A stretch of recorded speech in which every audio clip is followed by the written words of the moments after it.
अस्सलाम वालेकुम। Research project तैयार करने के लिए किसी भी ब्राउज़र में अपने LMS पोर्टल के ज़रिए कॉपीलेट टूल को आपने लॉगिन कर लेना है। कॉपीलेट टूल को लॉगिन करने के बाद आपके सामने इस तरह का इंटरफेस शो होगा। आपने यहाँ पर कुछ टाइपिंग करनी है, जैसे मैं टाइप कर रहा हूँ सेम यही अल्फाज आपने कॉपी कर लेने हैं और आपको इस तरह से जवाब मिलेगा। और उसके बाद आपने ये टाइपिंग करनी होगी। आप बिल्कुल इन अल्फाजों को आप अपने पास जो है वो कॉपी कर लें। रिसर्च प्रोजेक्ट के हवाले से हमें कुछ आउटलाइन मिल जाएगी।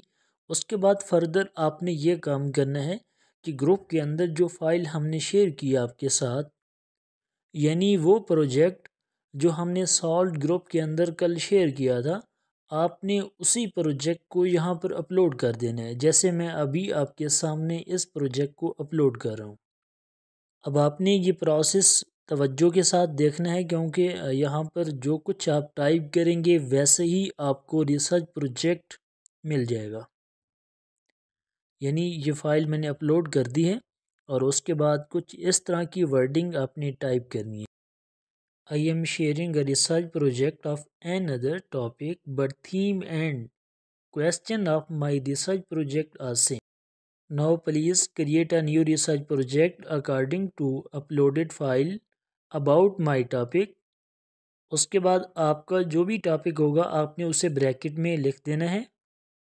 अगर आपको ये स्टेटमेंट देखने में मुश्किल पेश है तो मुझे बता दीजिएगा, फिर हम ग्रुप के अंदर भी स्टेटमेंट को शेयर कर देंगे। जैसे ही आप इंटर पे प्रेस करेंगे आपके सामने आपके रिसर्च प्रोजेक्ट के मुताबिक जो वो सवालों का जवाब मिलना शुरू हो जाएगा।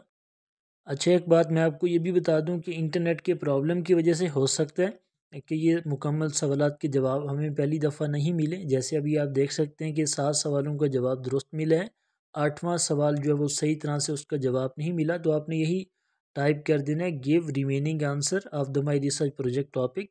उसके बाद आपको जो बाकी सवालात हैं यानी कि 13 तक मुकम्मल जवाब मिल जाएंगे। अभी आप देख सकते हैं कि रिसर्च प्रोजेक्ट के मुताबिक तमाम सवालों का जवाब मिल चुके हैं, यानी ये आपका रिसर्च प्रोजेक्ट मुकम्मल हो चुका है। रिसर्च प्रोजेक्ट मुकम्मल होने के बाद आखिर में जो एडिट अ पेज का ऑप्शन आता है, आप उस पर क्लिक करेंगे तो ब्राउज़र में कुछ प्रोसेस स्टार्ट होगा और उसके बाद आपके MS वर्ड ओपन हो जाएगा। ये फ़ाइल यानी कि जवाबात वहीं ओपन होंगे, लेकिन इंटरनेट की प्रॉब्लम की वजह से हम ये जो है वो सिर्फ़ कॉपी करेंगे। यानी आप MS वर्ड को ओपन कर लें अपने पास और ये जो सवालात हैं जैसे मैं कॉपी कर रहा हूँ वैसे ही आप कॉपी कर लेंगे, ठीक है।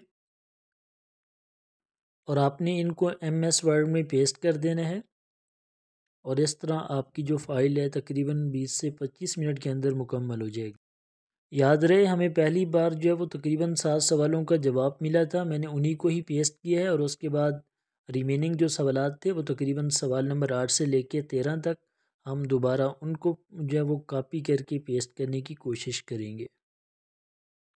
अच्छा, मैं आपको ये बता दूं कि आप में से अगर कोई ये समझ रहा हो कि ये जो कंटेंट है तमाम AI से जनरेट कर दे, तो ऐसा हरगिज़ नहीं है।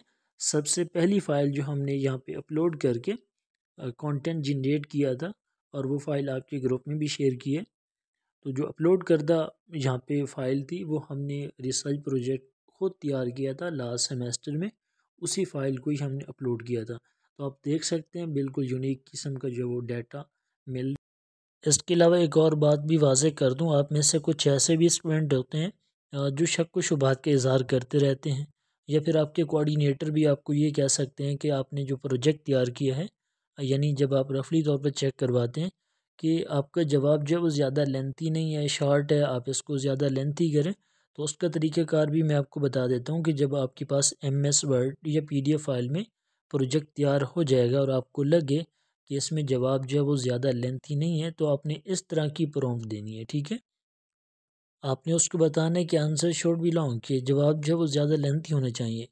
अभी आप देख सकते हैं कि उसने सवाल नंबर 8 से लेके 13 तक जो वो लेंथी जवाब दे दिए हैं, लेकिन चूंकि हमें तमाम सवालात के लेंथी जवाब चाहिए तो हम इस तरह की प्रॉम्प्ट देंगे, not only question number 8 to 13 also 1 to 13। तो इंशाल्लाह आपको जवाब बहुत बेहतर और लेंथी मिलेगा।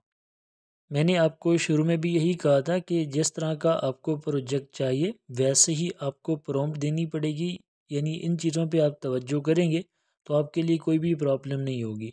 लेकिन अगर आप तवज्जो नहीं करेंगे कल को फिर आप ये पूछ रहे होंगे कि सर ये मसला कैसे हल होगा, मेरा प्रोजेक्ट तो जो है वो शार्ट है। देखिए, अगर मैं यहाँ पे एक तरह से फिगर्स दूँ ना कि मुझे जो है वो अपना प्रोजेक्ट 3000 वर्ड्स का मुकम्मल चाहिए या 5000 का, या अगर मैं इवन ये बताऊँ कि मुझे सवाल नंबर 3 इतनी लाइनों का चाहिए, तो मुझे वैसे ही जवाब मिल जाएगा। कहने का मकसद ये है कि जिस तरह का आप कंटेंट जनरेट करवाना चाहते हैं या अपना प्रोजेक्ट तैयार करवाना चाहते हैं, बिल्कुल वैसे ही आपका प्रोजेक्ट तैयार हो जाएगा, आपकी मर्ज़ी के ऐन मुताबिक। ये चीज़ें आपको कोई और नहीं बताएगा। मैं आपको वाज़ेह तौर पर बता दूं कि जब आप एक प्रोजेक्ट इस तरह से तैयार कर रहे हो, तो दोबारा से जो है वो एक फ़ाइल अपलोड कर दें या अपना टॉपिक लिखेंगे, तो आपको जो है वो चंद ही सेकंड के बाद मुकम्मल प्रोजेक्ट किसी और टॉपिक का भी मिल जाएगा। यानी अगर आप किसी अपनी फ्रेंड का तैयार करना चाहते हैं, तो आपके लिए कोई प्रॉब्लम वाली बात नहीं है, बहुत आसानी के साथ आप तैयार कर सकते हैं। लेकिन ये है कि जब आप पहली दफ़ा इसको इस्तेमाल करेंगे, तो आपको जो है वो वैसे ही इस्तेमाल करना है जैसे मैंने आपको जो है वो शुरू में तरीका बताया है। बहुत आसान मेथड है, इसको फॉलो करें। इजाज़त दीजिए, अल्लाह हाफ़िज़।